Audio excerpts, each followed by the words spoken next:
spent the last 3 weeks using the base model, the cheapest version of the 15-inch M2 MacBook Air as my only computer. And in that time, how has it held up? Plain and simple, this is an excellent laptop. By now, I do not think Apple can really make a bad product. And while I did not expect to hate this laptop over the last month, it did have a few things that put me off a lot of the time. I have put this laptop through its paces and used it the way the average consumer will use it.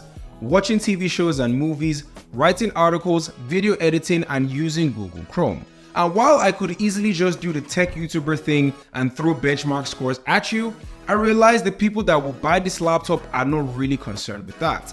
Like I said, this is the lowest and the cheapest model. I can get it at the cost of $12.99 USD. It may be the cheapest, but in reality, there's nothing cheap about it. For $12.99, you get an 8-core M2 processor, a 10-core GPU, 8-core gigabytes of unified memory, and 256 gig of storage. If you want to upgrade this base model to the best of the best, then you're looking around $24.99 USD, and you should not do that. I believe that for that price, you should be getting, say, the 14-inch or the 16-inch MacBook Pro instead. Now that we understand the price, let's start with things that I liked while using this laptop. And the first thing is the speed and the workflow. The 15-inch MacBook Air is fast, which is no surprise since Apple is on the second generation of the Apple Silicon on its third year by 2024. I have used this side by side the iMac with universal control, and it has made my workflow a lot faster and more efficient.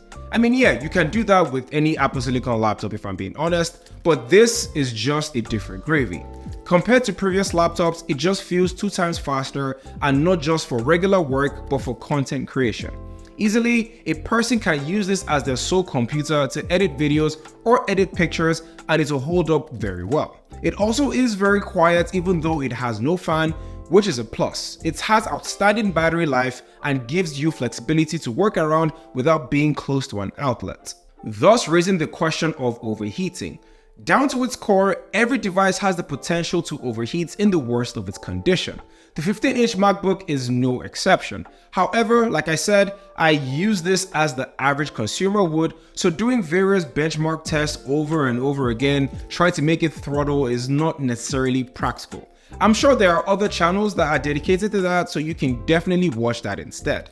Besides, a lot of programs have been optimized for the ecosystem that these laptops from Apple do not really need to work hard for tasks to be done. Now, the M2 processor is still powerful and is one of my highlights in my opinion.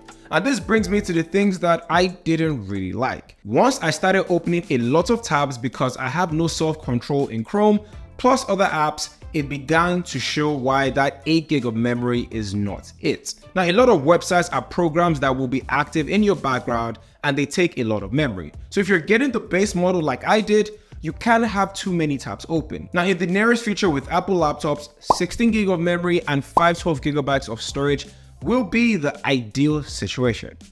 Only time will tell. Now, the next thing I liked is the body and its potential. Now, this is a premium laptop. It looks good, it feels good, and if you move or travel a lot, it is the best companion because it is seamless and fits into most backpacks. So if you're just doing the local coffee shops or you're traveling, it becomes part of your everyday life. And don't even get me started with the weight. For how big this is, the weight is surprisingly light and sturdy. And before I forget, do not, and I repeat, do not get the midnight blue. It is the worst color out of everything because this attracts a lot of fingerprint marks and smudges. It is really ridiculous how many times I actually have to wipe this laptop on a daily basis. You're better off with the gray or the Starlight version. Now, while the body is great, this brings me to what I did not like. On the left side, you have the MagSafe charging ports and 2 USB-C ports. These are Thunderbolt 3 ports, and this means you can only export to one external display instead of 2 like the 14-inch MacBook Pro, which has Thunderbolt 4. This is not really a big deal if I'm being honest to many people, but if you work at home and you love some dual screen action, then this laptop is not for you. This is disappointing because this is a $1,300 laptop and there are laptops out there for half the price that provide this feature. Onto more things I liked is the keyboard. This is more or less a love-hate relationship, and I love the keyboard because the keys are comfortable to each touch and the feedback sound is really up there with the best of the best. You know that meme about MacBook users in class?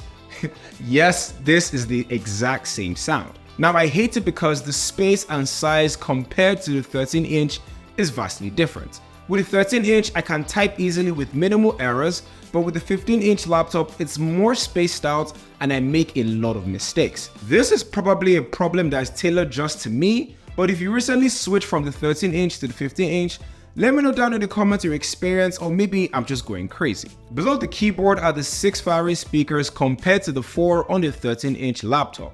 While it's not better than actual speakers, it's pretty good. The bass is more prominent and the voices are projected better here when listening to different podcasts or radios or videos. The display is my favorite upgrade. Now it doesn't have ProMotion display, but it's 15 inches so you get more screen real estate for one.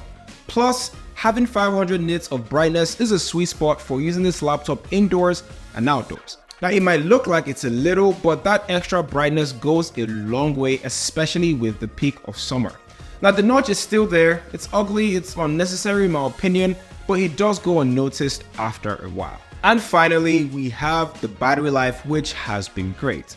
This will easily get you through a day of work or multiple days if you aren't really pushing the processor to its utmost limit. I also continue to love that you don't need to be plugged into a wall to get the full power out of this laptop. Now all that power and usability matched with an 18-hour battery life is what makes the M2 and the M1 one of the best laptops out there. So the biggest and the most glaring issue with the 15-inch MacBook Air is where it's placed among the other laptops. It's in a weird position because when you start upgrading the specs to cater to your needs, you're entering the territory of objectively better laptops like the 14-inch MacBook Pro. Add to the fact that the 13-inch got a price reduction in the Apple Store, and I'm pretty sure you can even get it cheaper in the Apple refurbished store. I think I can recommend this to students, maybe young professionals that want a bigger laptop screen. Now if the bigger screen is not something you care about, then you're better off with the 13-inch MacBook Air. They are essentially the same thing. Thank you guys for watching this video, and if you like what you saw, hit that like button and subscribe to the channel as I have more content like this you can watch right here. My name is KJOS, and I'll catch you guys in the next one.